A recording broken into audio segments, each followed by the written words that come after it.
জ্যাকেটটা আটকে যাচ্ছে তো।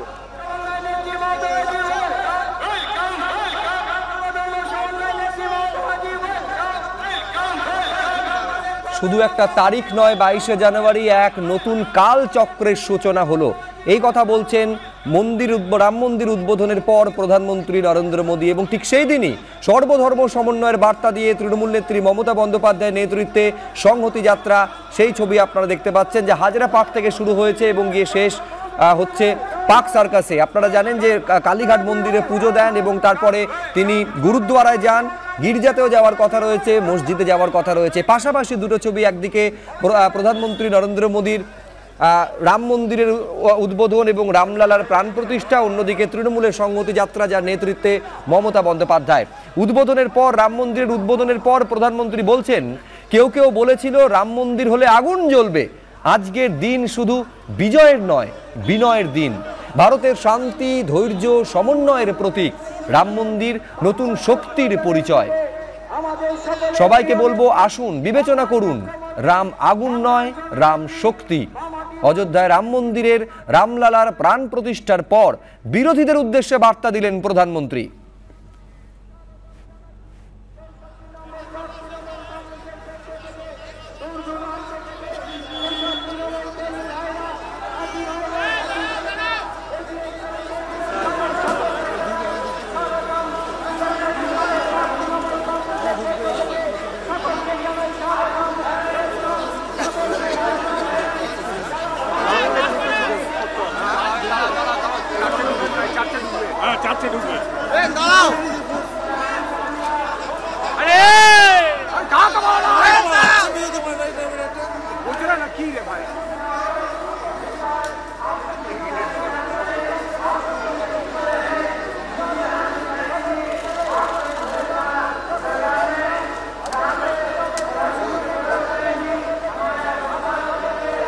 অনির্বাণ বিশ্বাস আমাদের প্রতিনিধি সরাসরি রয়েছেন। খুব সম্ভবত অনির্বাণ, সম্ভবত পার্ক সার্কাসে এই সংহতি মিছিল পৌঁছে গিয়েছে, ঠিক কোন জায়গায় রয়েছে এই মুহূর্তে মিছিল?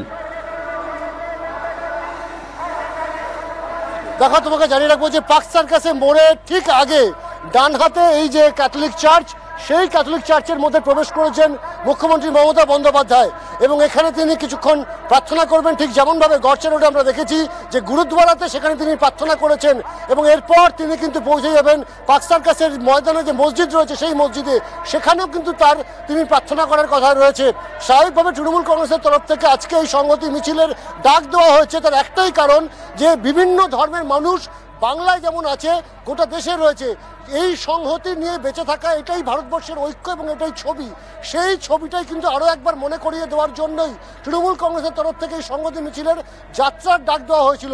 এবং আজকের দিনটি অত্যন্ত তাৎপর্যপূর্ণভাবে বেছে নেওয়া হয়েছে, যেদিন কিনা অযোধ্যায় রাম মন্দিরের উদ্বোধন হচ্ছে, রামলালার প্রাণ প্রতিষ্ঠা হচ্ছে, ঠিক সেদিনটাকে বেছে নেওয়া হয়েছে এই আজকের সংহতি যাত্রা হিসাবে। স্বাভাবিকভাবে তৃণমূল কংগ্রেস যেমন একদিকে স্পষ্ট বার্তা পৌঁছাতে চাইছে গোটা দেশের মানুষের কাছে যে দেশ শুধুমাত্র হিন্দুদের নয়, দেশ কোনো নির্দিষ্ট একটি সম্প্রদায়ের নয়, দেশের সর্বধর্মের মানুষ থাকে এবং তাদের সবাইকে নিয়ে চলাই ভারতবর্ষের রীতিনীতি এবং সংস্কৃত ঐতিহ্য। স্বাভাবিকভাবেই 22শে জানুয়ারি সেই দিনটাকেই মনে করিয়ে দিতে চেয়েছে তৃণমূল কংগ্রেস। আর তাই আমরা দেখলাম যে কালীঘাট মন্দির দিয়ে মমতা বন্দ্যোপাধ্যায় শুরু করেছিলেন, তারপর তিনি গড়চা রোডে গুরুদ্বারাতে গেলেন।